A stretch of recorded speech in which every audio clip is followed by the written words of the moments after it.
Olá pessoal, eu sou a Cristiane Sena, você está no 50 Mais com Cris. Hoje eu pretendo, continuar falando aí sobre o autoestima. Esse tema, autoestima, ele vai ser bem recorrente aqui no canal, em virtude de ter acontecido isso comigo, em virtude de eu ser uma pessoa que superou a baixa autoestima. E a autoestima é algo que o meu psicólogo mesmo, inclusive, concordou comigo, porque eu falei pra ele, olha, no meu ponto de vista, como uma pessoa que sofreu bullying, que não conseguia se aceitar por muitos anos, porque achava que o nariz era horroroso, que os braços eram horríveis e que se achava burra e feia. E a questão maior da autoestima é a questão da aceitação, que é o que eu quero trazer agora. Tá? Mas antes da gente começar, eu gostaria que vocês dessem um like, que vocês fizessem aí qualquer comentário. Gente, com relação à autoestima, se vocês tiverem qualquer coisa que vocês achem legal eu trazer, não se esqueçam, botem aí nos comentários, tá bom? Então, vamos lá? Para mim, a aceitação, ela acontece em dois âmbitos, em dois pontos de vista. A aceitação social, do nosso meio social, e a aceitação pessoal, que é nós nos aceitarmos com todos os defeitos, as virtudes, enfim. O meio social, que é a aceitação social, eu não vou me estender muito, porque eventualmente, na minha opinião, pelo menos que aconteceu comigo, não foi o mais grave. Eventualmente eu consegui achar, o meu grupinho, a minha bolha, depois de muitos anos de análise, e passei a entender que, na verdade, essa sensação de estranheza, porque para explicar melhor, na época eu me sentia uma pessoa muito estranha. Eu não me conseguia me comportar em vários grupos sociais, da forma como teria que ser. Então eu me envolvia com muito mais homens do que com meninas, então a grande maioria dos meus amigos eram, na totalidade quase, meninos. Acho que os homens têm um olhar sobre a vida de uma forma muito mais prática do que as mulheres. Sempre me senti muito mais à vontade estando com homens, com amigos, do que com meninas. Mas tenho as minhas amigas, minhas melhores amigas, enfim. Não é que com o tempo eu fui entendendo, enfim, isso foi acontecendo naturalmente. Na época, isso, juventude, Infância, já quase adolescência e adolescência. Eu gostava de coisas muito diferentes do que a maioria dos meus colegas gostavam. Eu, nas escolas, era uma das meninas mais alta e grande o tempo todo. Independente da escola que eu ia, era assim. Eu me interessava por certos assuntos que eram muito recorrentes ali nos grupinhos das escolas. Eu sempre me tendenciava à arte, então eu queria estar nos meninos que tocavam pagode, eu queria estar no meio dos meninos que tinham certas brincadeiras, certos jogos, Desde vôlei, handball, essas coisas que eu sempre gostei, desde muito criança. Então, eu de uma certa forma, eu entendia muito sobre o ponto de vista masculino, e isso era uma coisa que muitas das vezes, até dentro com a minha família, não era muito bem visto. Eu até hoje não sou uma mulher que se possa dizer que é vaidosa, que acorda e a primeira coisa que faz é a maquiagem para ir ali na padaria comprar um pão.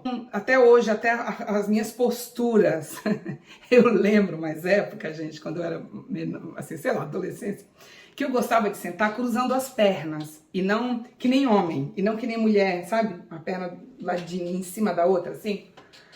E eu lembro que, assim, a minha mãe me chamava atenção, minhas professoras me chamavam atenção, era bem interessante esse tipo de coisa, Esses detalhes que a gente vai percebendo. E, pra mim, com o tempo, eu não conseguia tirar foto. Dependendo da foto que parecia o meu nariz, eu chorava, eu tinha crise. Dependendo da roupa que eu ganhava, se tivesse que mostrar os meus braços, eu tinha crise, eu não usava.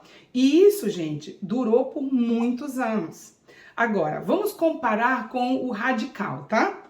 As coisas mais difíceis de aceitação pessoal, que está na nossa minoria na sociedade.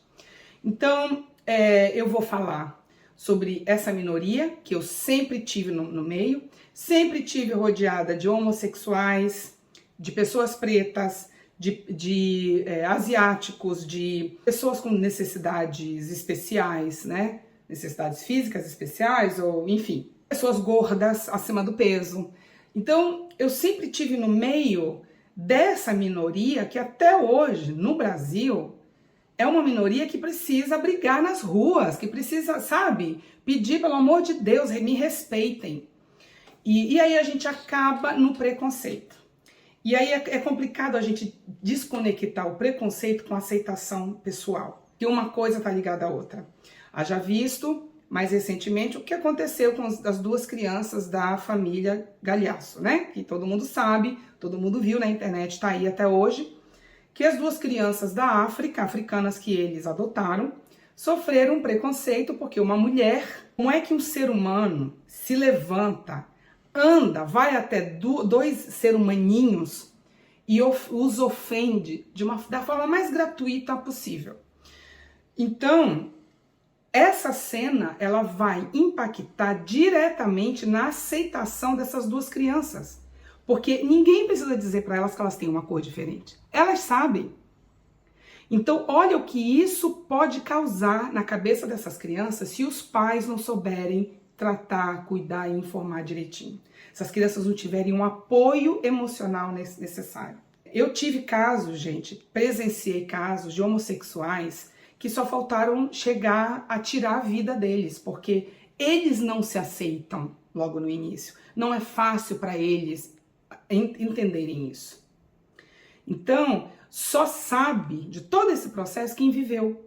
Então, se tem duas coisas, vou até fazer um parênteses aqui, porque eu acho que vale a pena eu falar. Se tem duas coisas que eu não consigo lidar na vida ainda hoje, pessoal, é grosseria gratuita e preconceito.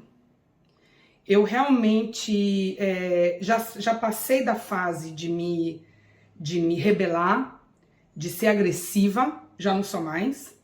E estou na fase de entender que o preconceito é uma doença.